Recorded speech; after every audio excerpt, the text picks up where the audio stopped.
saya pilih untuk menjelaskannya. Kembali bersama saya lagi bersama dengan Pater Daniel Moa, yaitu Prefek Utama Seminari Tinggi SVD Surya Wacana. Dan di sini Pater akan menjelaskan apa pedoman yang digunakan untuk menjalankan formasi di Seminari Tinggi SVD Surya Wacana ini. Berikut akan dijelaskan oleh Pater Daniel Moa. Itu sebagai pedoman yang membantu kami untuk mendidik para calon imam dan bruder SVD ini, yaitu pertama, konstitusi SVD. Di dalam konstitusi SVD ini ada satu nomor yang berbunyi demikian, itu konstitusi nomor 504. Yang untuk mendidik calon imam dan bruder misionaris yang handal, itu mereka itu harus mahir secara karya, yaitu pastoral misioner. Yang kedua, matang secara manusiawi. Dan yang ketiga, mempunyai iman yang mantap. Dan konstitusi ini dijabarkan dalam Manual SVD Indonesia. Itu dijabarkan dalam 7 aspek, di mana kami melihat bahwa 7 aspek ini yang meliputi keseluruhan kepribadian dari seorang manusia yang matang. 7 aspek itu adalah: pertama, kehidupan rohani; kedua, penghayatan kaul-kaul; ketiga, kehidupan psikoemosional; keempat, kehidupan komunitas; kelima, kehidupan akademis intelektual; keenam, kehidupan pastoral misioner; dan yang ketujuh, yaitu kesehatan fisik dan mental. Mengapa menggunakan 7 aspek tersebut, Pater? Kami menggunakan 7 aspek ini karena kami melihat bahwa aspek-aspek ini yang menyangkut keseluruhan dari seorang pribadi yang matang. Jadi ada 7 aspek menurut kami lihat itu yang memenuhi keseluruhan sebagai seorang manusia yang utuh, matang, dan holistik. Ya. Nah, semakin menarik dan dalam sekali penjelasan dari Pater Daniel tadi, tetapi tentunya akan semakin penasaran bila kita belum menanyai frater-frater yang dididik secara khusus dalam 7 aspek tersebut. Selanjutnya mari kita temui ke-7 frater yang mewakili frater-frater yang lainnya. Baik, seperti yang telah saya katakan tadi bahwa ke-7 aspek itu adalah aspek yang sangat menarik dan aspek utama dari pendidikan calon imam SVD. Nah, di samping saya telah berdiri Frater Franz. Frater Franz akan menjelaskan bagaimana aspek psikoemosional yang ada di Seminari Tinggi SVD Surya Wacana ini. Salah satu aspek penting dalam pembinaan imam dan bruder misionaris Serikat Sabda Allah adalah aspek psikoemosional. Dalam psikoemosional ada beberapa hal yang perlu diperhatikan.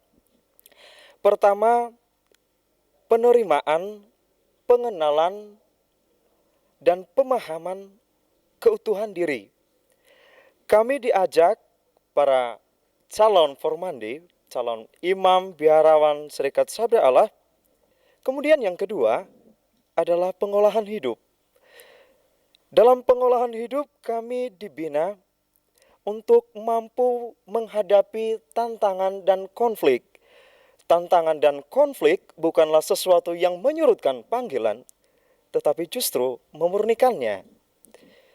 Kemudian yang ketiga adalah penyerahan diri.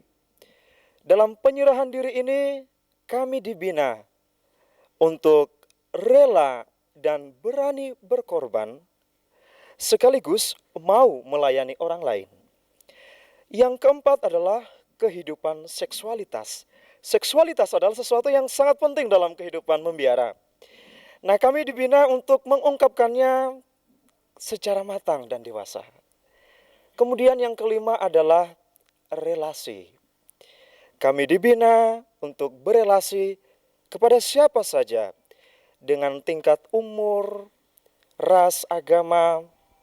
Kemudian yang terakhir adalah pengembangan minat dan bakat. Jadi kami diajak untuk mengembangkan apa yang sudah ada dalam diri kami untuk dikembangkan sehingga menjadi bekal kami. Selanjutnya, Frater, saya ingin mengetahui metode apa yang dipakai untuk mewujudkan itu tadi, untuk menjalankan pembinaan-pembinaan yang telah Frater sebutkan tadi. Baik, Saudara Siska, metode yang kami alami di tempat ini dalam mewujudkan beberapa hal yang sudah saya sebutkan di atas adalah discernment, pembedaan roh. Kemudian kami juga sering melakukan rasio, votasi. Kemudian kami juga kuliah. Dan di dalam pembinaan ini kami mempunyai satu program yang disebut dengan dynamic group. Jadi itulah hal-hal yang bisa kami gunakan dalam membina kehidupan psikoemosional. Begitu. Nah, dalam pembinaan-pembinaan itu tadi beserta metode-metodenya, sampai sejauh ini indikator yang dirasakan oleh Frater seperti apa, Frater? Oh, begitu. Indikator. Yang saya alami sungguh luar biasa dalam pembinaan di rumah formasi ini. Saya bisa paling tidak menerima, mengenal diri saya, juga saya hampir bisa dikatakan mampu untuk menghadapi konflik-konflik, tantangan-tantangan, berelasi dengan orang lain secara matang dan dewasa, lalu mengekspresikan kehidupan seksualitas dengan baik dan benar, kemudian mampu mengembangkan minat dan bakat. Begitu, Siska. Iya. Sangat luar biasa sekali penjelasan dari Frater Franz. Sekarang kita sudah sampai pada aspek psikospiritual, dan di sebelah saya akan menjelaskannya, yaitu Frater Wayan. Ya, Frater Wayan dari namanya saya tahu dari Bali. Sudah pasti. Baik. Dan di sini Frater Wayan bersedia untuk menjelaskan aspek spiritual yang dibina di dalam rumah seminari tinggi SPD ini. Nah, Frater bisa menjelaskan bagaimana pembinaannya. Iya. Baik, terima kasih atas kesempatan yang diberikan. Ya, aspek psikospiritual adalah salah satu dari 7 aspek yang dibina di sini. Jadi, ini merupakan tindak lanjut dari pembinaan dasar di novisiat, di mana kami di sini diarahkan untuk mengintegrasikan hidup rohani dalam kegiatan-kegiatan akademis dan karya-karya misioner. Jadi di dalamnya kami juga dibina bagaimana mencintai kitab suci. Di sana kami diajak menemukan apa yang disampaikan oleh Allah untuk kami laksanakan. Kemudian juga bagaimana kemudian kami berakar dalam spiritualitas serikat kami, spiritualitas serikat, di mana dulu kami menggali itu, kemudian kami mengintegrasikannya dalam kehidupan kami di sini. Kemudian juga bagaimana kemudian kami semakin mendalami pengalaman akan Allah untuk diri kami. Jadi itu. Dan seperti yang dijelaskan oleh Frater tadi, metode apa sih yang digunakan untuk menjalankan semuanya itu? Ya, kalau metode, karena di sini di Skolastikat itu lebih banyak dalam hal akademis kuliah, jadi metode yang dipakai itu kami ikut dalam kuliah kitab suci dan kuliah yang lain tentang agama.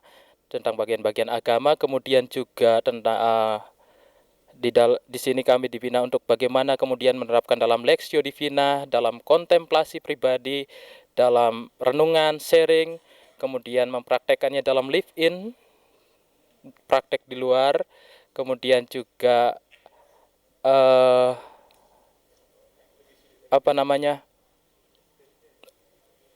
dalam mencari pembimbing rohani. Jadi kami memiliki pembimbing rohani untuk selalu mendampingi kami. Itu. Dan sejauh ini, Frater, indikator yang sudah dirasakan Frater hasilnya itu seperti apa, Frater? Apakah terjadi perubahan sama saja atau tambah luar biasa, Frater? Saya rasa lebih baik karena bagaimana setelah mengalami itu, bagaimana saya bisa mencintai kitab suci, merenungkan untuk diri saya sendiri, kemudian juga mencintai sakramen-sakramen. Jadi setelah belajar bukan hanya memahami dalam intelektual, tetapi bagaimana kemudian menerapkan, mengintegrasikan ke dalam diri sendiri. Kemudian juga pengalaman akan Allah secara pribadi lebih bisa mendalam. Jadi bukan hanya Allah yang dipikirkan, tetapi bagaimana Allah itu menyentuh dalam kehidupan sehari-hari saya. Itu terima kasih. Mungkin itu. Terima kasih untuk penjelasannya, Frater Wayan. Dan selanjutnya kita akan menemui Bruder Alex untuk menjelaskan bagaimana hidup bergaul. Di samping saya telah berdiri Bruder Alex, yang sudah berapa lama Bruder menjadi Bruder? Sampai sekarang ini saya menjalankan kaul ke-6.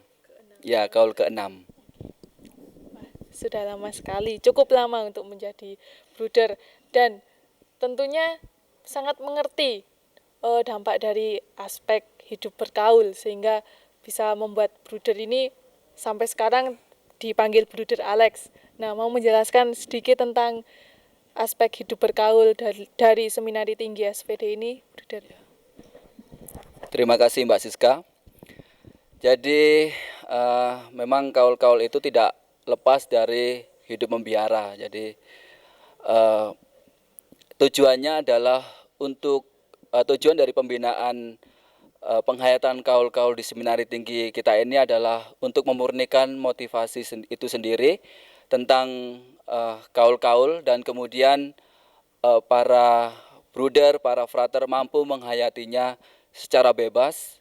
Kemudian dia mampu untuk melaksanakannya dalam kehidupan sehari-hari seperti itu. Jadi tujuannya tetap menjaga agar kehidupan membiaranya itu bisa berjalan dengan baik. Itu diperlukan kaul-kaul tersebut. Dan metode yang digunakan itu seperti apa, Bruder? Bisa dijelaskan lebih lanjut, serta indikator yang sudah Bruder rasakan hasil-hasilnya itu seperti apa? Terima kasih. Jadi metode-metode yang dilakukan dalam pembinaan di seminari ini, terutama untuk penghayatan kaul-kaul tersebut, itu adalah biasa kita lakukan dengan melakukan retreat, gitu, pembinaan rohani seperti biasa dan rutin. Kemudian melakukan discernment, artinya pembedaan roh itu sendiri. Kemudian melakukan penilaian terhadap teman, artinya kita saling menilai satu sama lain. Jadi supaya kita mengerti tentang diri kita sendiri juga dan menilai orang lain juga, seperti itu. Semuanya ini bertujuan untuk agar para formandi atau frater dan bruder tersebut mampu melaksanakan kaul-kaul tersebut secara bebas, murni dari hatinya sendiri. Kemudian dia mampu bekerja sama dengan orang lain. Kemudian dalam aspek seksualitas mungkin dia akan mampu mencintai secara umum. Jadi tidak membeda-bedakan, jadi secara eksklusif. Kemudian dia bisa bekerja sama satu sama lain. Dan pada akhirnya memantapkan para frater dan bruder itu untuk melaksanakan kaul-kaul tersebut. Demikian Mbak Siska. Terima kasih Bruder Alex. Ya. Ya, berikutnya yaitu kita akan mencari tahu tentang bagaimana sih hidup berkomunitas di lingkungan SPD ini. Nah, orang yang tepat yang telah lama saya cari-cari yaitu Frater Jono. Katanya menyenangkan, katanya Frater Jono menyenangkan dan bikin kerasan. Tapi seperti apakah itu? Kita tanya langsung ke Frater Jono. Tapi sebelumnya saya tanya dulu, Frater Jono ini tingkat berapa, Ter?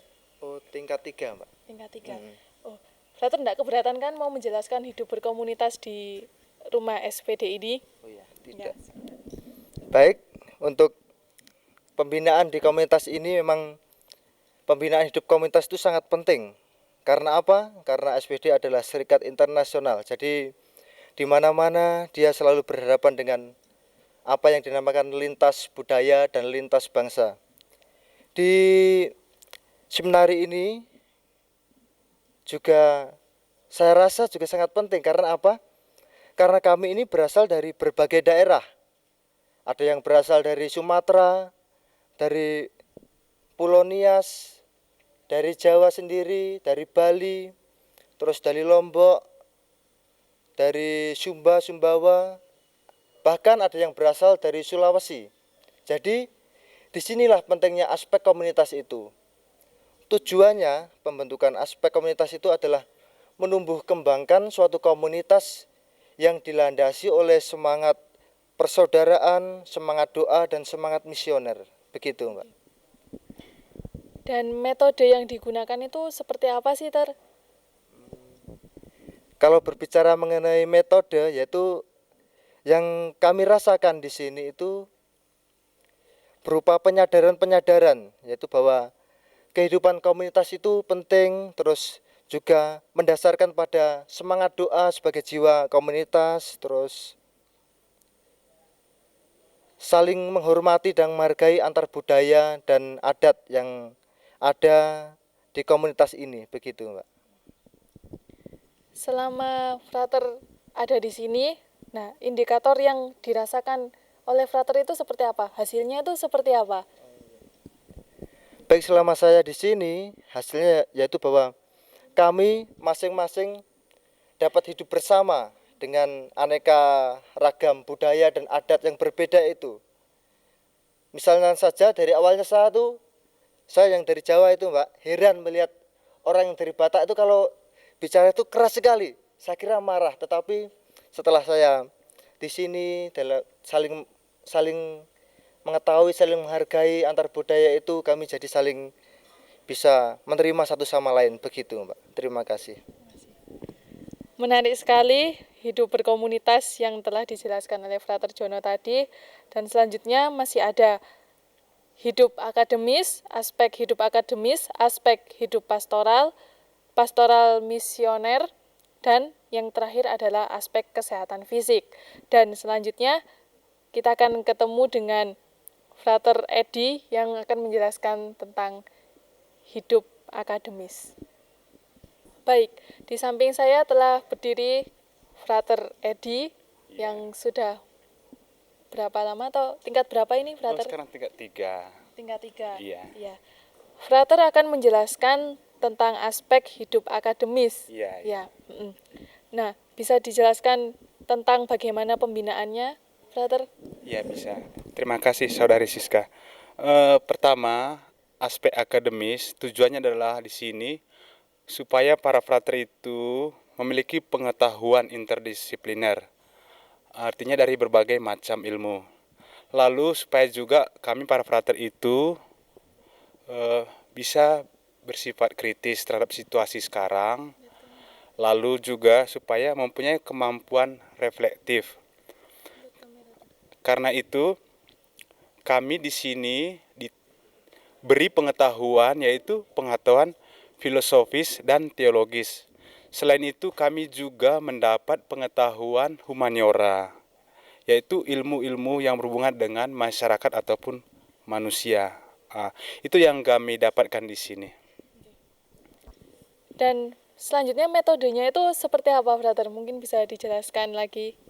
Oh iya, metodenya itu yang pertama jelas ya, itu secara formal, artinya kami menempuh pendidikan di Sekolah Tinggi Filsafat Teologi, yakni di Widya Sasana Malang ini. Lalu selain kuliah formal seperti itu, kami juga diberi pengetahuan melalui kuliah informal. Di antaranya itu melalui seminar.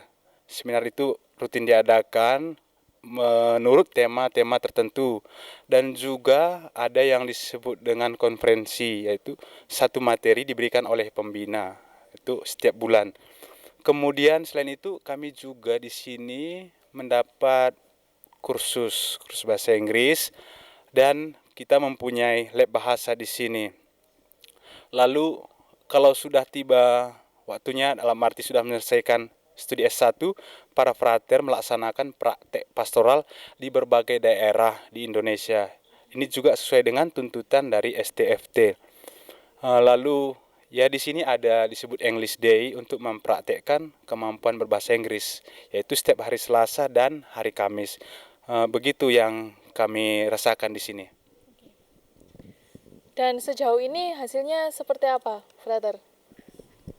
Iya, karena ini mengenai pengetahuan akademis, memang yang dibutuhkan adalah bagaimana mengintegrasikan pengetahuan itu ke dalam hidup sehari-hari. Yang pertama dari segi bahasa itu jelas, karena itu sarana ataupun alat yang dibutuhkan untuk menyapa umat nanti. Itu kami sebisa mungkin sekarang sudah bisa berbahasa Indonesia yang baik dan benar. Dan untuk bahasa Inggris setidaknya untuk bahasa sehari-hari, untuk menyapa begitu, itu sudah harus bisa karena kita nanti akan hidup dalam komunitas internasional. Lalu untuk hal-hal lain itu, kita di sini hidup dengan umat. Kesempatan ke lingkungan itu adalah kesempatan untuk mempraktekkan apa yang diperoleh di bangku kuliah dan juga melalui studi pribadi. Sehingga di lingkungan itu kita bisa mengintegrasikan pengetahuan itu, sejauh mana kemampuan kita menyampaikan sabda Allah ataupun menyampaikan pengetahuan itu kepada umat dengan bahasa yang bisa diterima oleh umat. Itu yang sudah kami rasakan. Lalu juga diharapkan di sini melalui pengetahuan menulis, karena menulis adalah salah satu media untuk menyampaikan gagasan atau pemikiran, bahkan menjadi tempat pastoral untuk situasi sekarang. Jadi penggunaan media massa itu. Baik, terima kasih, Ya. Frater Edi. Baik, saat ini saya sudah sampai pada aspek yang keenam, yaitu aspek pastoral misioner. Dan di sebelah kanan saya adalah Frater Ngurah yang saat ini sudah ada di tingkat yang Tingkat kedua. tingkat kedua. Nah, Frater Ngurah akan menjelaskan bagaimana sih pembinaannya di dalam aspek yang keenam ini, yaitu aspek pastoral misioner. Baik, terima kasih Saudari Siska. Berkaitan dengan aspek misioner, SVD sendiri, yaitu Seminari Surya Wacana di sini, mempunyai satu komitmen dan arah yang jelas berkaitan dengan aspek misioner. Yaitu salah satu tujuannya itu ialah membina setiap pribadi untuk siap menjadi seorang misionaris yang berkualitas, siap pakai, dan diutus kemana saja. Hanya itu tujuannya. Setelah mengetahui pembinaan serta metodenya, kita mau tahu juga bagaimana hasilnya dan atau indikatornya dari pembinaan tersebut. Ya. Baik, terima kasih Saudari Siska. Berkaitan dengan indikator, seseorang formandi dikatakan lulus jika memiliki pemahaman akan situasi dunia dan juga tantangannya. Kemudian mampu berdialog dengan agama dan budaya lain. Kemudian juga mampu memiliki suatu sikap untuk menghadapi konflik. Kemudian berkaitan dengan berbagai pengalaman misioner, seorang